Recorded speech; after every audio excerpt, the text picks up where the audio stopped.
I do not know. The reason I ask is there's a certain strategy to the game, which is like defense, offense, and then a variety of other things that you can cover. There's aerial attacks and defense, and there's ground, and then there's just different, kind of levels of attack part that call cards with their different characters. And I'm taking a metaphor for this game of like, there's like different parts to play and different modes. Yeah. The most obvious is by attacking the other attack. That's like pretty similar attack. But then all the build-ups of the game, like the players, the way they play together. That's like a special card where even though it's a reset ball, you counter or things Right, like that. exactly. When to poach. Yeah. Have you practiced this? Not as much, but I try to use it on some people. But there's multiple strategies, but one big thing that it works, not on a high level, is you kind of give them like a really sharp down the line thing. And then they look down, and then they give you a straight, and then you look. But sometimes when I do it, I get there too early, so I gotta make that timing. Yeah. I often find it happens sort of by accident on the left side, where I see the opportunity and I know it's like it's either I can kind of smash it, but I'm also already in a position where it's natural for my body to kind of move in that direction. God, even like a left side forehand attack. So it's not necessarily like it's not the same where you see the player like jump over. It's more like I can normally I would end up in the kitchen if my momentum's positive. So here I'm just gonna use the outside line. And it's not really a dramatic jump. It's like using the space. And You hit it and then and it's also just a super strong, like it'll be a super strong shot, and then I can bounce back quickly because I'm not like doing a knee. exactly. Yeah. Nice.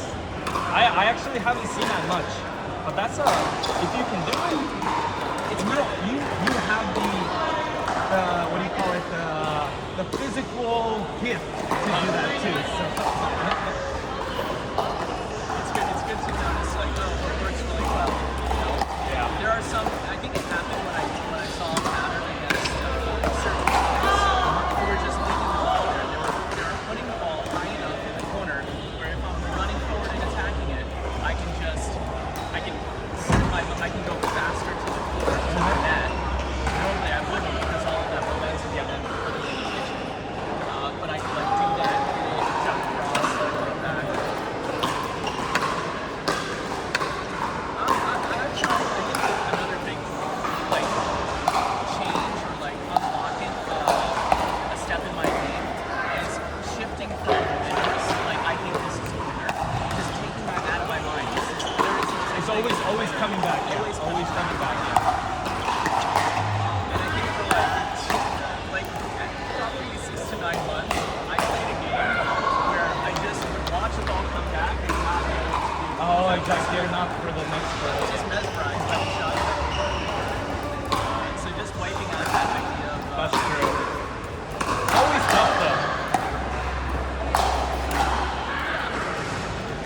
It's like it's so fun when there is a reset and then you start again. Yeah. Rebuild them. I think that's the fun of this game. That's when like offense and defense can switch so quickly.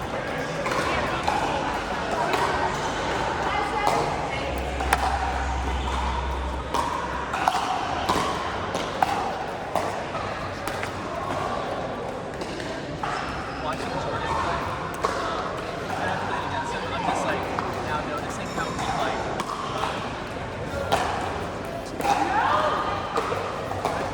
he leans on his right leg. Yeah. So that's why he likes to click on the backhand. So sometimes even the Layla and Jordan when they play together, sometimes they would stack, but Layla would on purpose. Right.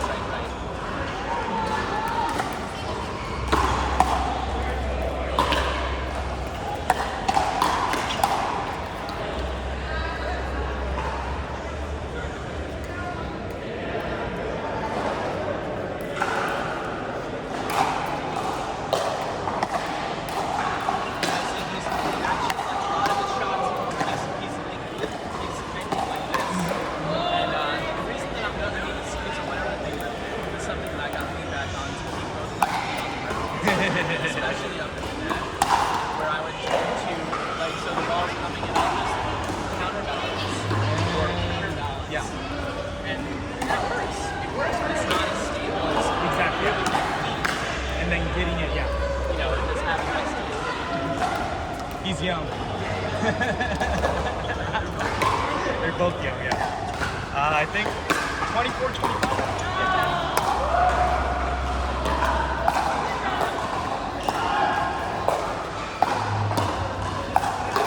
He loves that.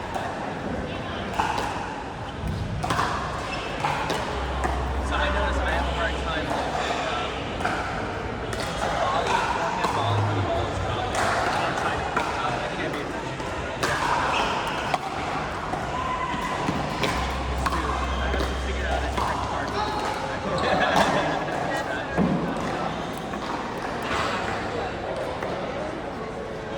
That's not a dead thing.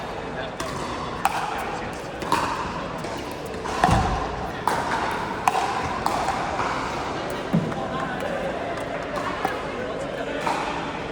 Apparently they have a Maui, yeah.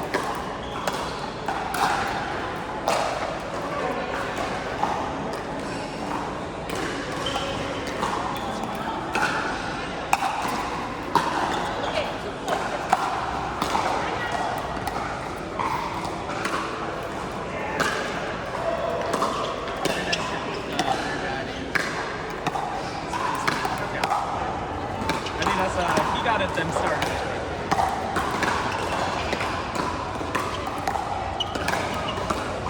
Whenever I see him, he always has a new paddle. He does. I loved having that. I got my dad a Yule paddle, and he doesn't play. Oh, that's a bummer. He's a tennis player. I got him like Friday paddles, and I was like, yo, they live in Florida. They live next to me. They live across the street from a public court. It's like 16 courts, and the entire family plays there. Like the dad, the brother. Yeah. Play there. Like other pros won't show up just because it's like a community. Yeah, it's like they went where they started probably. So I went to visit my parents. I was like, I love you. Previous to which I was like, not really interested in going to see them. But yeah, I got them both paddles, and then my dad said, the paddle that I got my mom, he specifically asked for a overhand paddle, something that, may feel natural for him as a tennis player. And he liked my mom's paddle better. I should have just taken the paddle. I don't, my dad is also like, pretty generous with me, so I was like, let me get him a nice paddle. But he doesn't use it.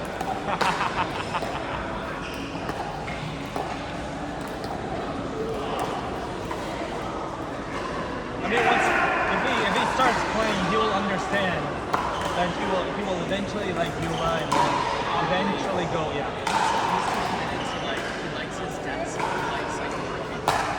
He really does. He's very passionate about professional. Yeah. It's like what gives him purpose.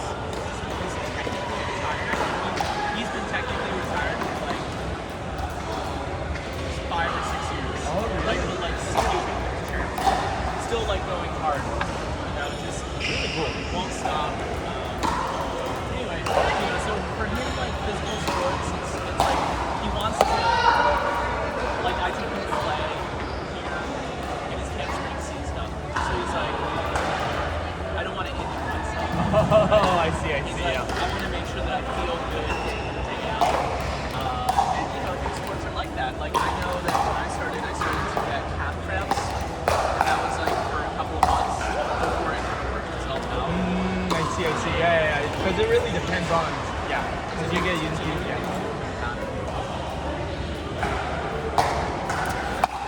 Where is the place you mentioned that you guys are at? So it's in Hayward. So there's one public court in Hayward called Southgate. Second, not downtown, but it's like 6 courts. Lights are until, well, it used to be like 11:30, but they changed it to 10. So I think because of like the daylight saving and everything, it became 11:30. So that's why everyone started coming to the Southgate one, from Fremont to San Leandro, everyone at nighttime. And then after that, a lot of people either came here or started playing San Leandro. And then Stanley and I think Manor has a lot more. Yeah. Clip it. I think there's actually a lot of people that you played at the 4-0 tournament. Yeah. They probably play at the Manor. And Manor is it also outdoor? Outdoor, yeah. Stanley enjoy it. Yeah, it's interesting to hear about all the different clubs where players kind of get their feet wet. Well, I got started when so I used to work for a church, and then after I kind of stepped away from it, I joined a church near my house, and then there's a lot of actually my old high school friends that were going there. So, and then one of the things that they were doing during the time was they played pickleball. It's like a community sports kind of type for fun, and everyone kind of got started, I guess. And then there was only a few group now of that group that still plays in the morning. Okay. Ever since I played day one, I got hooked. So. Right. And so what kind of role do you play in the church? I work for youth. Okay. Yeah, so like middle school, high school, yeah. That was my, Do you become like a mentor in a sense? yeah, a lot actually. A lot actually. Yeah. So, I actually had how I first started was, so I went to Bible college. My major is basically very similar to that, biblical studies, and for summer I had an opportunity to kind of take care of a couple kids in Marin, the church, and it was just only for like a summer job. But And take care meaning just play the role of like they needed some kind of replacement, so I would Sunday service, Friday nights kind of type, so Bible studies and so on. We did that, but the reason why I stayed was for them in Marin, there's not that many Korean or Asian community as much, so it's a very small church. right. And apparently it's hard to also, there was a big seminary in San Francisco that moved to LA. So there's not that many college or college grads that wants to become like a youth pastor or pastor degree here anymore. So they needed someone, and then apparently it changed frequently. So they were in the mode where they're like, there was one kid which shocked me. They were like, he's like, I don't need to share my name with you because you're gonna leave in 2 months. And I'm like, oh, shit. And then this kid was like 9 years old. Because they're fresh, dude. They know what's up at that point. So from then, you guys say, Hey, you guys? yeah, we'll have to give you guys practice.